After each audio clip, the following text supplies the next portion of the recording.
Hello, Vika. Happy to see you. Thank you, David. I'm happy that I have a possibility to ask you some questions, which are collected from our Russian students. And I think it will be a very good bridge between you and the Russian student, as well as other students. Yeah. Good. Some questions are general, some are more practical. And I hope that we'll have enough time. Okay. Yeah. But don't be surprised, some of these questions are quite naive. That's okay. Yeah, okay. So the first question, how do you see the main goal of psychotherapy? The main goal of therapy. Yeah. In general and biosynthesis To help specifically. a client move from his problems to his resources. Okay. I see that as the main goal. Okay. So that he can lead his life in a way that's satisfying and become his own therapist. And therapist means taking care of your life. Yeah. That's what the word therapy means, taking care. Yeah. So the therapist helps him to take care of his own life, using his resources, and then he doesn't need a therapist Yeah. because he's become his own carer.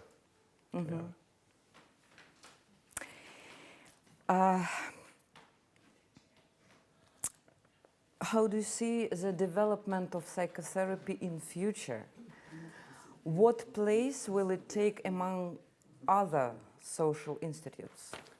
That's really not a question for me because it's a psychopolitical question. The EAP has been fighting for years to get psychotherapy recognized in the health professions and so on, and especially that psychotherapy is not limited to psychologists and doctors. But what the future will be, we have to wait and see, because the European community is quite slow in responding to things. And but maybe gradually body psychotherapy will get more recognized and will get more accepted, and therefore will grow more in the culture. We hope. We hope. Let us cross our fingers. Yes, we hope. Yeah. But I'm not a prophet. Another? Yeah?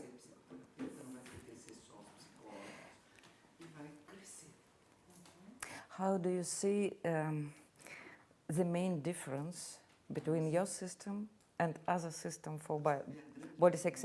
How do you see it now? Okay. Well, in a new book that's just come out, a huge book called Body Psychotherapy by Michael Heller, Yeah. which is a very interesting book. He does not understand what biosynthesis means. He thinks it means integrating other systems, and it doesn't. So the integration in biosynthesis is an integration of the 3 life streams, which some other schools have developed from us, but it was our original concept. So one difference is that we have this particular perspective, which was like the origin point of biosynthesis, and have developed that over 30 years or so. Maybe the major difference is that Reich himself worked cathartically, and that was very good for people who were very armored or very repressed with strong egos, but it was not good for borderline people. But Reich was able to work with cathartic states in very good contact. And some of the people who came after him forgot about the contact and emphasized the catharsis. And this led to re-traumatizing of people who had weak egos, who could not stand the flood of the feelings. So this became a paradigm shift in biosynthesis in the early 1970s, where Stanley Kellerman and I independently, but in parallel, put out this view that we have to have containment and catharsis imbalance. And too much containment, you need more opening, more expression. And too much expression, you need more containing and digesting. So I think the major difference is that some of the other body psychotherapy schools have understood this and are moving in the same direction, so they are congruent with us. And others are still in this old paradigm which has problems. And one book I can specially recommend, which is very congruent with how we work, but not coming from us at all, is the book Trauma and the Body by Pat Ogden. Pat Ogden. And she's from the Hakomi school, but she's developed her own system called sensory motor psychotherapy. And this is very parallel to what we are doing, but our approach didn't learn from her, her approach didn't learn from us, but it's very congruent. So I have a warm feeling towards this particular approach. But of course, many of the other approaches, we have overlaps, we have places of agreement, and often we have places of disagreement. I give an example of a disagreement with radix and a disagreement with the Boadella system. In radix, they emphasize always keep the eyes open all the time. And this is emphasizing one polarity and shutting out the other. And this I disagree with.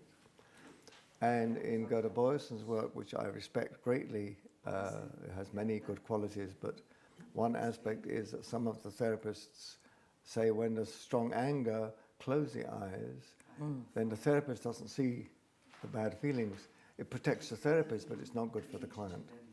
So these are two extremes. Always keep the eyes open. Close the eyes open in highly charged states, which I disagree with. But we have many areas of similarity and some areas of difference. But the main thing I would emphasize is this paradigm shift and the life field model, life stream model. And of course we have the life field model, which is unique to biosynthesis. But yeah. Thank you. Okay. Next question. Being a life system, biosynthesis is in a process of constant development. I hope so.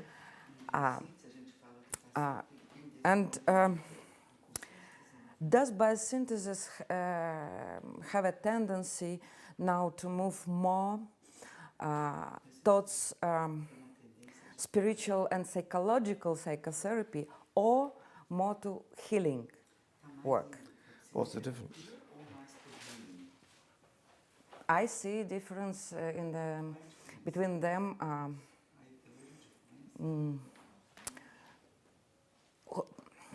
Who is subject, who is object? For me, in psychotherapy, both client and therapist are working together. Yes. And healing, for me, more in healing process, client is more receiving. Yes, I got it. I got your question. Yeah. We teach the view therapy means care and cure. Yeah. So body psychotherapy is care and cure of the body and the soul. Yes. The care comes from outside. That's the empathic contact from the therapist. Yeah. The healing, the cure, actually comes from inside. So I don't believe that we therapists can heal our clients. I think we can create a caring environment within which the client can heal. When you talk about are we going more spiritual, I'd say we have always been spiritual. Yeah. But the most important thing is the integration of spirit and body and mind. Yeah. That we don't get too physical and forget the essence. We don't get too meditative and forget daily life and expression. It's always a process of what we call translating up and translating down. Yeah. So we're not getting more, hopefully not more of one. We are hopefully expanding the connection between the two. Yeah. So it's a psycho-neuro-immuno process. Yeah. Thank you. You speak a lot of resources, and yesterday you told that a couple of years ago you had the whole 7-day seminars. Some years back. And we have another one in 2 years' time. but still I have a questions. How and where you can find, you can help your client to find or to create resources? Okay. The resource is something which is helping. Yeah. The problem is something which is tying knots and blocking. So there are positive aspects which are actually helpful, but often the client doesn't notice them. Yeah. And there are negative aspects which he's very aware of and maybe which dominate in his consciousness. Mm-hmm. And I gave examples in the training of people with massive handicaps, Yeah. and how they manage to find meaning in life in spite of the big handicaps.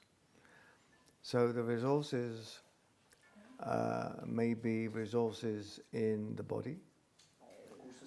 There may be resources in imagery. There may be resources in the outer world, relationships. There are many different sources of resources. Mm-hmm. But in the session, there are resources in the session, and there are resources which are out of the therapist's control outside the session. So the outer resources the client has to find himself, mm-hmm. and the resources which are present in the session, the client may not be aware of, Yeah. but the therapist can help to discover them, and then make the client aware of them. And sometimes it's just a simple gesture, a positive gesture. I'll give an example. A client many years ago was lying on the mattress and complaining about her mother. And she complained how much her mother restricted her and blah, blah. Mm-hmm. And as I was watching this, I saw a little body movement in one foot, just a little turning. And I asked her to pay attention to this foot. And the foot was a resource. And then this foot came more alive and the legs became more alive. And then she had a new memory. So the new memory was a resource coming from the foot. The new memory was her mother helped her to dance. Her mother supported her dancing. Dancing. So this was now a positive memory from the mother. Mm-hmm. So she got the aliveness in the foot, the memory of the dancing, a reminder of her vitality, and then the connection that the mother, in spite of her difficulties, had supported her in this particular area. Mm-hmm. And this changed her view of her mother. It wasn't all black now, it was partly black and partly light. Yeah. Now that's just one little example from just a small movement. I give another example, also from the feet. Mm-hmm. Also a woman lying, different country, different time, and she's lying with one foot turned out, no movement. Mm-hmm. So I looked at this asymmetry and I thought, I work with the polarity, so I went to this foot and I turned it like this. Yeah. So it's my action, but I'm getting it from the asymmetry of the client's feet. When I did that, the client started to do this. Mm-hmm. Then she burst into tears and a lot of emotion came. Then came the story that she had polio as a child in this leg. Yeah. And the right side had said, I don't want to know about this weakness. This is weak, no good, and we don't know, don't want to know. So as she's doing this, she's reconciling the right and left side, and she's accepting that this weak side is okay and can be nourished. Mm-hmm. So it's a resource. This is a resource, and even this is a resource. And that wasn't coming from a movement, that was coming from a position. Yeah. And sometimes we have a resource in an image, like we saw this week in the training, with images coming up in meditation, which then become valuable in the whole of the person. Mm-hmm. So many different places to find resources. Yeah. Thank you. Are there special theories of personality which you use in biosynthesis? Other theories, already existing theories, you mean? Or maybe which you created in biosynthesis? Or are there special theories of personality which you recommend to use? Well, our main theory of personality is in fact the life field model. Yeah. because that's the whole person. And this has been developed ever since I came to Switzerland, maybe a little bit before, but mainly since I came to Switzerland. So Silva and I developed that together from 1985 onwards, so that's 27 years, I think. Long before, when I was a student, I just finished my degree in education. I was asked to be teaching. I had a tutorial role in seminars for students, education students, and of course education links with psychology. And there I was impressed with the work of Maslow. And I taught Maslow's motivation theory. His main book is Motivation and Personality. And it's interesting that my son, who is just studying neuropsychology now, has just discovered Maslow. So we're coming back to the roots, if you like, of a very congruent personality theory. And Maslow had a hierarchy of 5 levels of personality, starting with the body and finishing with the essence. And then later on, other students of his enlarged it to 7 or 8 levels. And there was no conscious connection when we developed the life field model. There was no conscious connection with Maslow, but it is congruent. Yeah. So if you want to look at another personality theory, Maslow is a good place to go. Beyond that,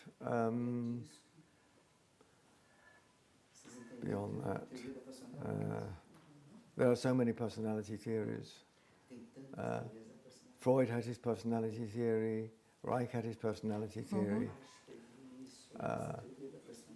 Congruent with Reich and developed from Reich is the theory of 3 layers: a tertiary layer of the personality, the secondary layer, and the primary. That's directly taken from Reich and is congruent with Reich. Freud, there are many problems with his personality theory. I don't go into them now. Jung, a lot of problems with his personality theory. So I'm happy with Maslow. Okay. Happy with Reich. Happy with biosynthesis. Yeah. Yeah. Do you use any ideas of character structures in biosynthesis now? Yes. Or you see it as a kind of old-fashioned idea? Okay, good question. Character, the word character comes from the Greek, karase, and it means conditioning. Conditioning? Yes. Yeah. So character patterns are patterns of conditioning. And some patterns of conditioning are negative, they're restrictive, they block us. And some patterns of conditioning are very helpful and supportive and social growth. So character can be positive or negative. When it's positive, we call it character styles. Yeah. Character styles is a good name. Yeah. And when it's difficult, we call it character blockages or character armoring. Bottom. One difference with the Lowenian model is that we see a character tendency as something in the person. We don't see the person as in the character tendency. So we say to somebody, okay, maybe there's a masochistic tendency, but we don't say he's a masochist. So we don't nominalize the character tendencies. We say this is a tendency within a person. And any one person can have any particular mixture of all the main character tendencies. So this is a very refined model in biosynthesis, because we work with the concept of polarity, like too much in or too much out, too much up or too much down. And there are 8 of these polarities, which gives us 16 character tendencies. So it's very, very differentiated. And all of these can be small or large influences, and they can be healthy or unhealthy. So we're looking at patterns of, let's stay with the word tendencies, we're looking at tendencies within people to be more out or more in or more up or more down or more forward or more backward. And sometimes these tendencies are very helpful in certain life situations, sometimes they're very unhelpful. Yes. So we try to work with unfreezing the tendencies so they can flow in helpful ways in the right direction at the right place in the right time. So you become in a way, your you start to own your character. Your character becomes an expression of who you are. So your character then blossoms, it flowers. And otherwise a character pattern may be like a closed blossom that doesn't have nourishment. It can be sticking in the way, it can be blocking you. So there are some similarities with other systems. Reich's system of character, which was very important when he developed it. And Reich looked at character in the body, which nobody else had done before. And then Lowen got it rather simplistic. He had 5 character patterns, not tendencies, patterns, and he called them structures. And then he saw, okay, he's oral, he's masochistic, he's psychopathic, and that's get very oversimplistic. And at the end of his life, Lowen gave up the character. Yeah. He said it's too, he recognized it's too limiting, too restrictive a model. So we're working with this expanded model of the character tendencies. Yeah. Thank you very much. Next. You have this concept of motor fields. Yes, motoric fields. Motoric field. If a client got stuck in some particular motor field, yes.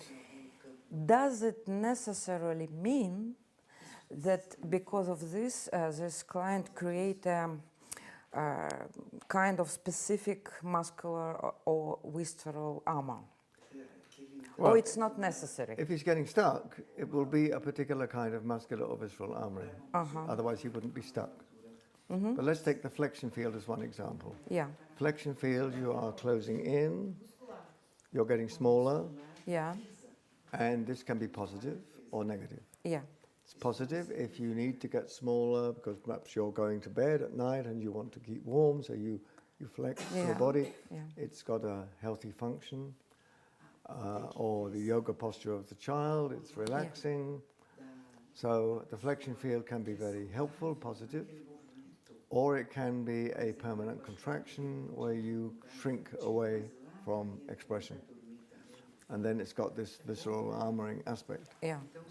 So if we've got a person in the flexion field, the first thing the therapist does is look, is this helping the client at the moment, or is it a typical contraction pattern? Yeah. If it's helping the client, you leave it. You watch the breathing. You're just giving it attention with what we call pregnant waiting.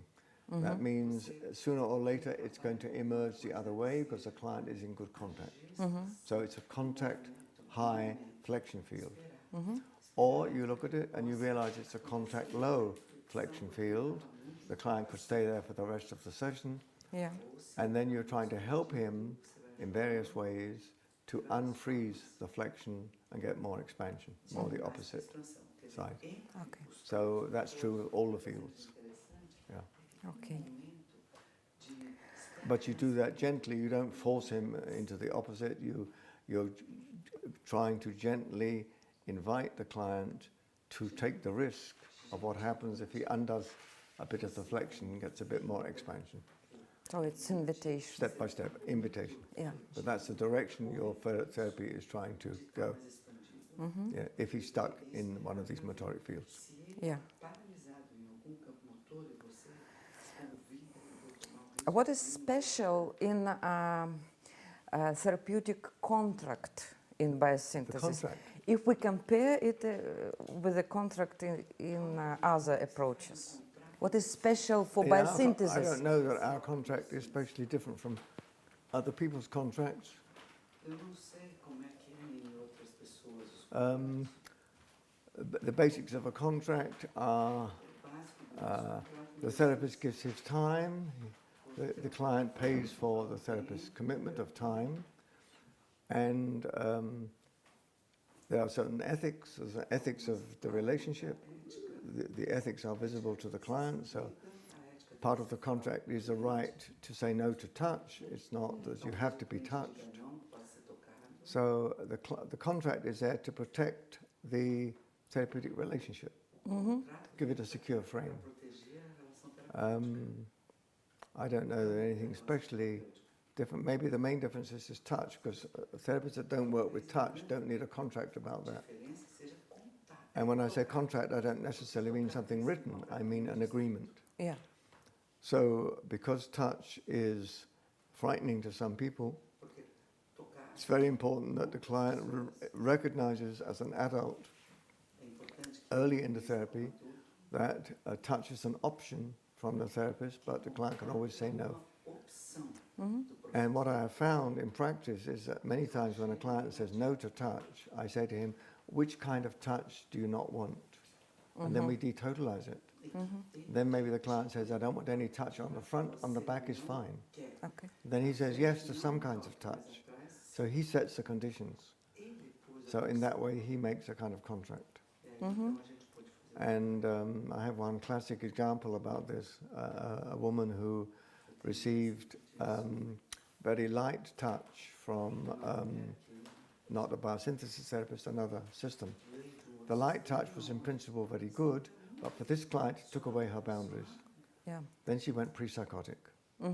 Then I did a session with her trying to repair the problem, and I asked her what triggered the psychosis, and she said this very, and I gave her my arm, and she showed on my arm this very light, fluttery touch, which is good for me because I have strong boundaries, but wasn't good for her at all. And then I said to her, listen to the question, what kind of touch do you think would have helped you? And she said, like this. And she did it on me. And then I did it back on her. And this was bounding, making touch that was helping to make boundaries. So we were negotiating in this little session which kind of touch was helping her to compensate for the difficult touch which had actually triggered a psychosis. Yeah. So strong stuff around touch. But it's important that the adult in the client can say yes or no, and how much and when to stop. So this is an important part of the contract. Very important part of the verbal contract. Yeah. Yeah, the verbal agreement. If you have a client who takes a medicine prescribed by a medical doctor, psychiatrist, etc., Yes.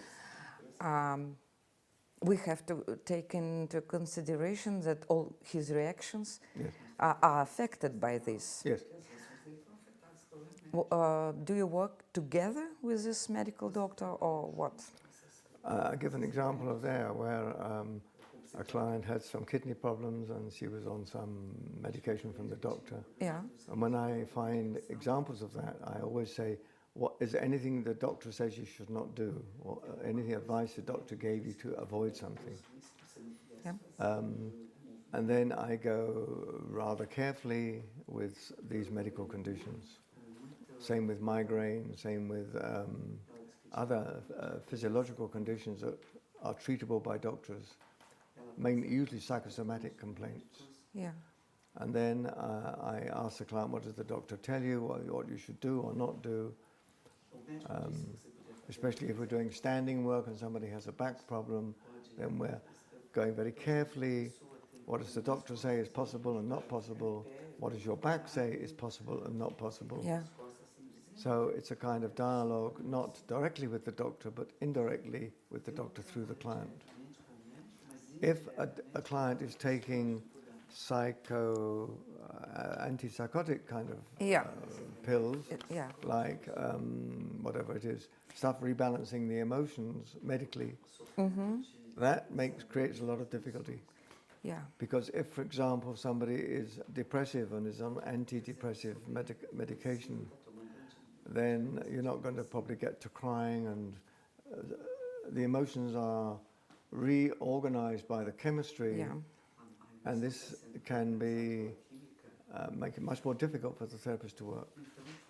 So we just have to recognize the limits of psychiatric medication, antidepressants and so forth, which can make it more difficult for the therapist to reach the real feelings. Because there's now not only the character patterns and the history, but the current medicine on top. Yeah. At the same time, if you have, let's say, a manic depressive client without medication, it's also very difficult to work. Yeah. So sometimes what you can do with a client on medication, if they learn to trust and get some trust in the body process and the therapeutic process, they might try a little reduction in the medicine. And maybe talk with their doctor, get consent for that. And then you reduce the medicine if the client and the doctor are willing, and maybe a little bit more emotion comes and you work a little bit more freely, and then perhaps the client gets more trust and reduces the medicine more. But it's a very careful process. So, but it's very important the client declares this, that you know, the therapist knows if the client is taking particularly psychiatric medication. But also it's good to know if there's physical stuff, you know. Yeah. Like you yourself were talking about this history with your back and your legs and the medical treatment. So it's good to know that, right? Yeah. Yeah. If we have a client who is spoiled by many years of cathartic work. Oh. And, for example, holotropic breathing system. Holotropic breathing, are we coming to that? Something like this. And because of this client is very resistant to any other kind of therapy. Well, then he won't come, will he? I don't know, but he comes. Okay. What do you recommend? My strongest example was a man in London who had holotropic breathing.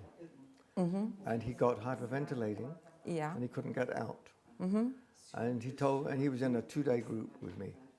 And he said, if I don't get out in 6 months, I kill myself. So I had 2 days to help him get out. Otherwise, we have the risk 6 months later he won't be there. And so I taught him what I know, how to get out of hyperventilation states, which is not difficult. And he learned that in 2 days, and he's still alive. So the holotropic breathing is very controversial. Yeah. Some people can cope with it and get into their feelings and their imagery in good ways, and some people just go over the edge. Yeah. But it's too risky because you're playing with you're playing with the blood chemistry, and hyperventilation changes the blood chemistry in about 5 minutes, and then it becomes as strong as if you take a drug, which changes the blood chemistry. So it's a kind of addiction for some people, or for some therapists. And if a client goes to a therapist addicted to holotropic breathing, some of these clients will get in a bad place. Yeah. And others will find it okay. So we never work with holotropic breathing. And if we have clients who've had things from other therapies which are negative for them, we are trying to educate the other way. I'll give another example. A therapist trained in bioenergetics, the old system, was over-provoking clients in this room. And he was a biosynthesis student, but he was over-provoking. So I said to him, stop. You may have done that in bioenergetics, but you can't do that here. And then I teach the students, if they've learned things from other methods, some things are congruent, then that fits in, you can do that as well. And some things are the opposite. And what is the opposite you cannot do in the training. What you do outside in your practice is the therapist's responsibility.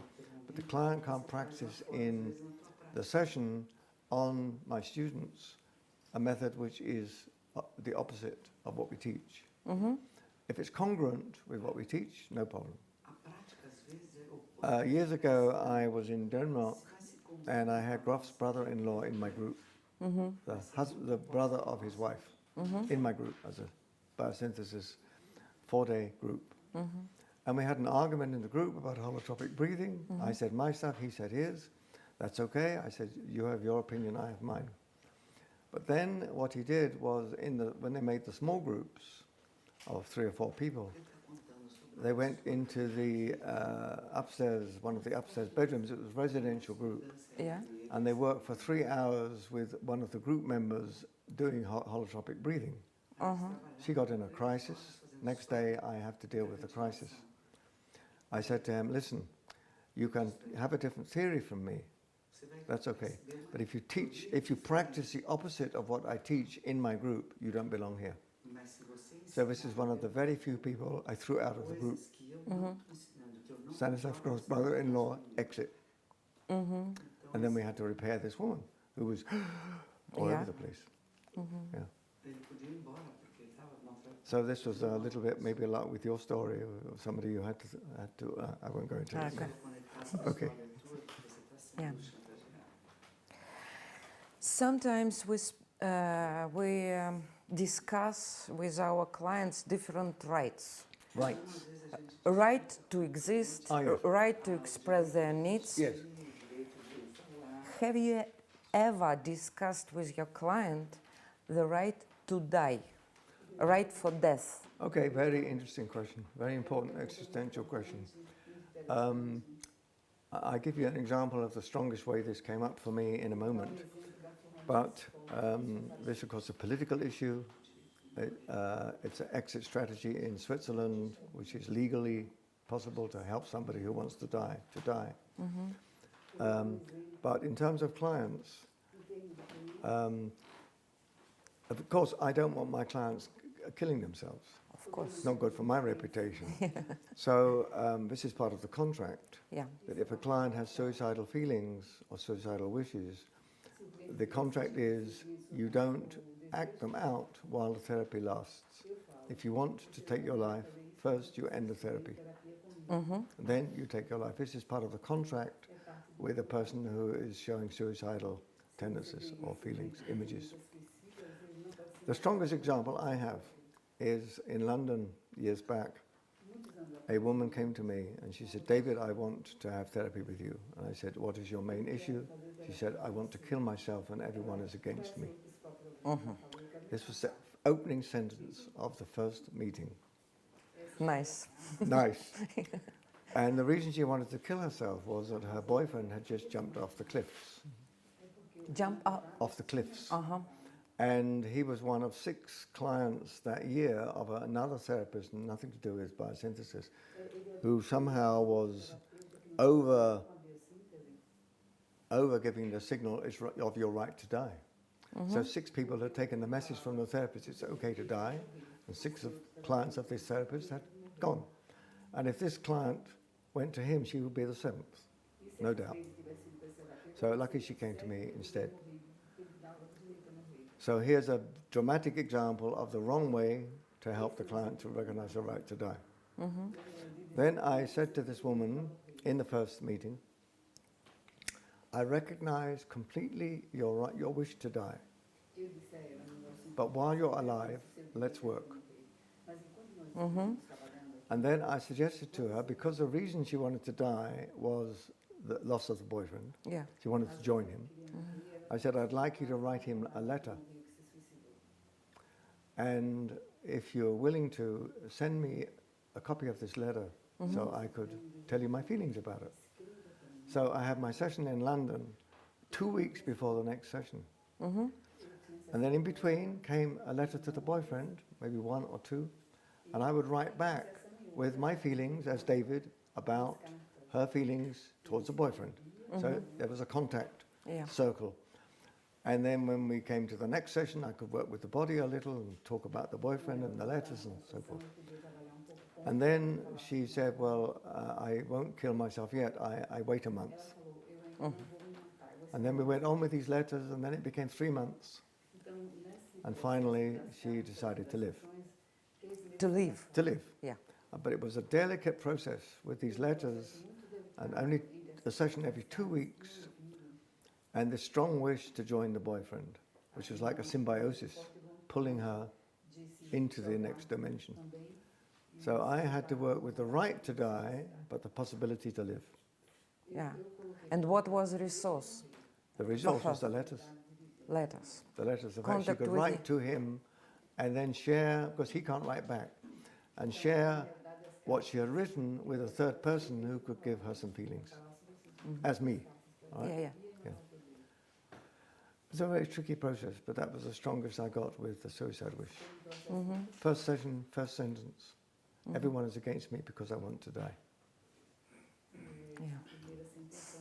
Putting me in a position, if I'm against her wish to die, I'm the next enemy.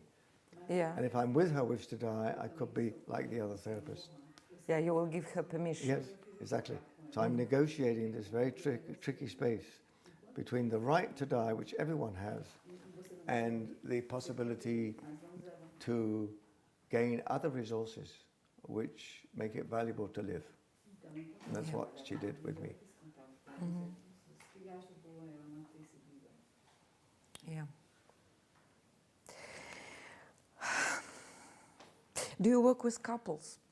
Very rarely. We sometimes had couples in the groups. So then we influence in the couple through the group, but we encourage the couple not to work together in the group. So they work with other groupings. So we've helped a lot of couples through the group work. But in individual therapy, I think I've hardly ever worked as a couples therapist. I don't think it's my skill. But some people we've trained work with couples on a very good. Yeah. And then they can use biosynthesis methods with the body signals and the body language to help deepen the contact in the couple.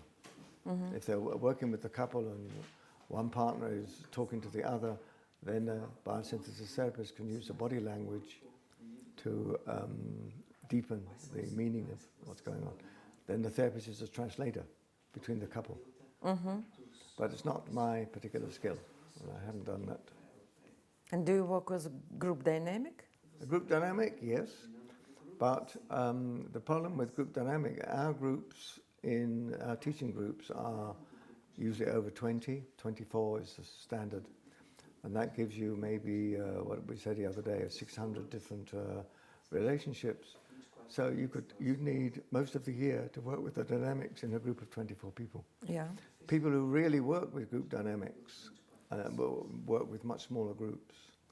If you work with 8, you still have 28. No, you certainly have 56 relationships still in a group of 8 people. Yeah. That's a lot. It's not my particular skill, but what we try to do in our groups is to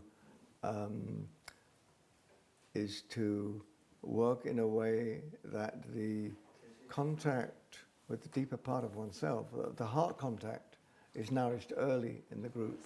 And when the heart contact is developed enough in a group, the group dynamic, the difficult group dynamic goes much, much smaller. And then we work with the peer groups, and in the peer groups there may be a group dynamic, and then we can supervise that in the main training. But the classical form of group dynamics, encounter group style, is not our way of working. No, because it is partly too cathartic and partly needs maybe special skills which are not mine. But we have a good record for group dynamic history in our groups. Although we have big groups, we have had very little disturbing group dynamics over the years, much less, each year much less, because we get better at managing the flow between the people. But does it mean that you create special atmosphere in order to avoid group dynamic? Just a minute, that's a very interesting question. What do you mean by group dynamics, and why should we avoid it or not avoid it? What is for you group dynamic? Well, when there are some conflict, when there are some person... Yeah, but, okay, there's a conflict. But I just said in a group of 24 people, there could be, how many did I say? 600, 500 different conflicts possible.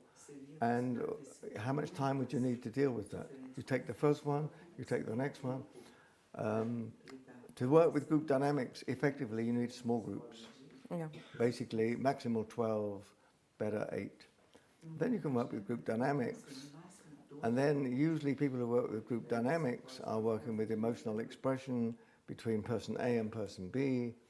And you give time for this dynamic, like we give a little session, but it's not a couple session, it's not a single session, it's a dyad session, or maybe a triad session. And then you're getting into maybe you take an hour of time to resolve a conflict between 3 people for that day. Yeah. But then the other people think, oh, they've got that now, I need this too. And then you have the expectation, my feelings towards Catherine and Catherine's feelings towards George.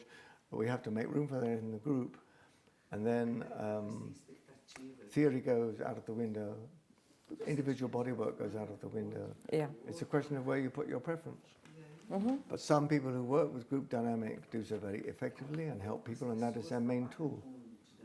Our main tool is what you see in the training. Yeah. Okay. How do you protect yourself from burning out? Oh, good question. I like this question. Burning out. Yeah. Burning out is what happens when the therapist is too symbiotically identified with the depression or the bad problems, the traumas of the client. So if you get over-identified with a burnt-out client, you can have a burnt-out therapist. So this raises the question of mirror neurons and symbiosis and identification. And the opposite of that is disidentification and anti-mirror neurons in the brain. There are anti-mirror neurons which help you not to be identical with the other part. So sometimes the therapist is empathically identifying, sometimes he's disidentifying, coming back to himself and loosening himself from the identification with the burnout of the other person. So that's a complicated story about when to identify and when not, when to be in the mirror process, when not. Then the other way is to help the client to get out of his burnout. Yeah. And the opposite of burnout is light up. So when there is a burnout, it's like it's all gone. It's like in a forest when there's been a forest fire. It's gone black. So you can't undo the burnt out forest, but you can try and protect the forest that's still alive. And then maybe you don't need a match, because a match could be dangerous in a forest. Yeah. But you need a torch. And you can go into the forest with a torch. And you can light up the forest without burning the trees. So light up is the process of hope, inspiration, resource, we talked about earlier. That in the therapist himself and in the client. So the therapist's own light up is trying to stimulate the client's light up. And we have the metaphor of the problems are like the ash on top of the flame, on top of the fire. Yeah. So you can't see the fire, you only see the ash, and that is burnout. But the fire is actually there underneath. If it's not there, the client's dead, and then he's not in therapy. So there'll always be a flame of hope under the ash of the problems. And then you're trying to take away the ash carefully so you don't put out the fire. Yes, exactly. Carefully. You don't blow out the flame. Or you don't bury the flame, put it out under pushing the problems around. Yeah. You very carefully loosening the problems so the flame gets more visible. And then the client gets more hope. He starts to light up and you get more hope. If you don't succeed, the client is too resistant, then your tendency will be to feel hopeless. Yeah.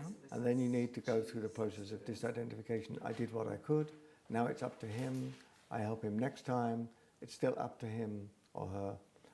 And what do I need for me now after the session?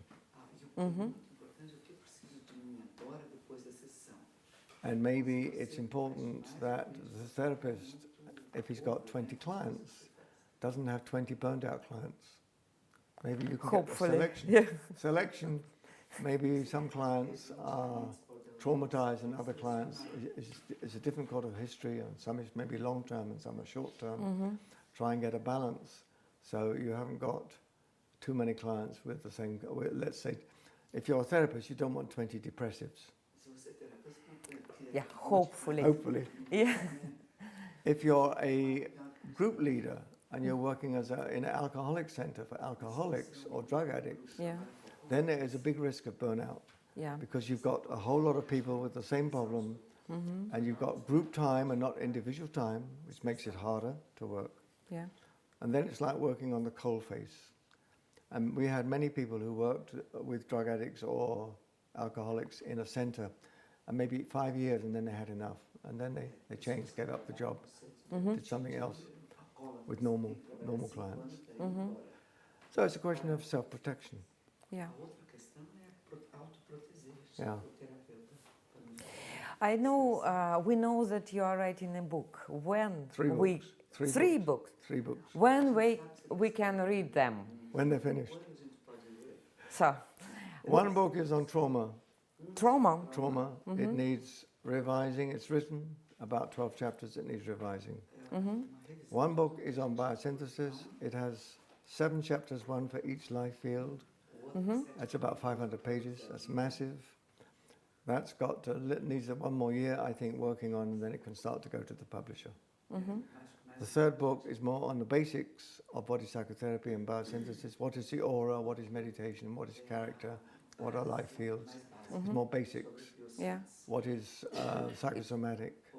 It will be like a textbook. That's more like a textbook, I'm not sure. One is more like a foundation book about the body, the mind, the soul, what we talked about yesterday. The other book is a theory and practice book about biosynthesis. And the third book is about trauma. So you have to be patient. But on the acts and scenes model, I'm in Act 6, so I mustn't take too long. And you're in a younger act, so you will get it sooner or later. Okay.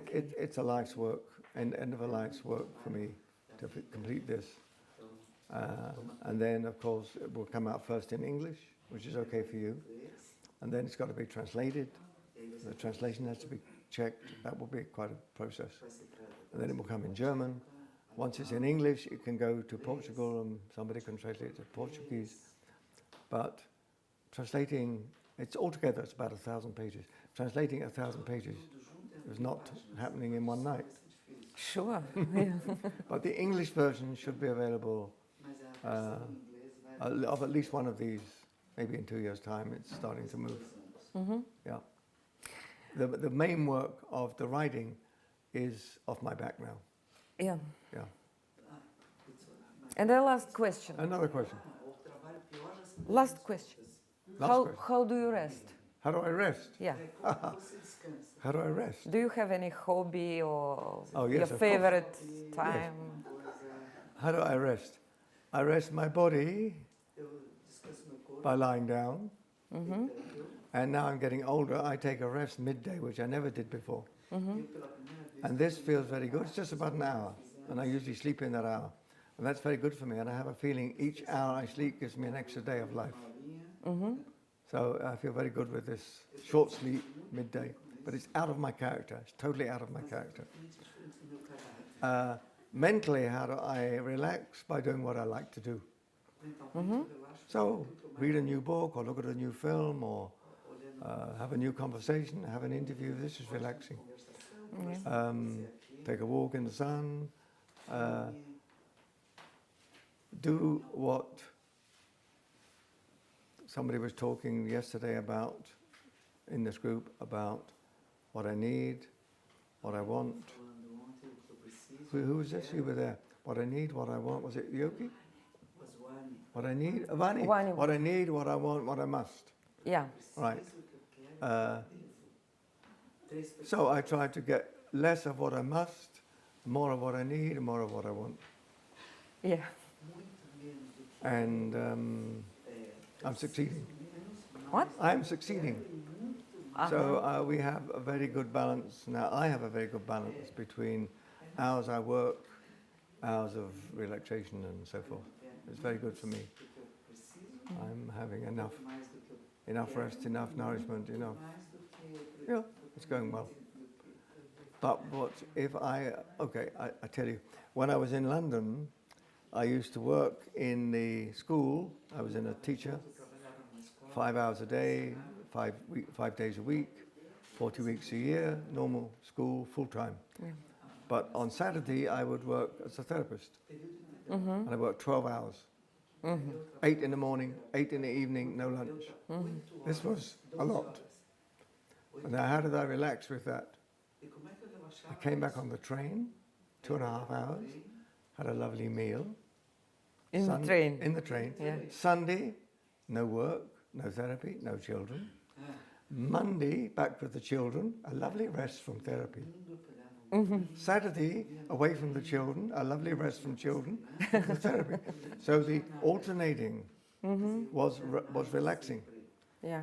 So I came fresh from the children to the therapy, and fresh from the therapy back to the children. And then lovely meal in the train. And then had a nice meal on the train, and Sunday was just for me and my family. Yeah, that was then, but that was a lot. Yeah. Yeah. How's time? I think we're getting... Thank you very much. Thank you very much, Vika, for very interesting questions.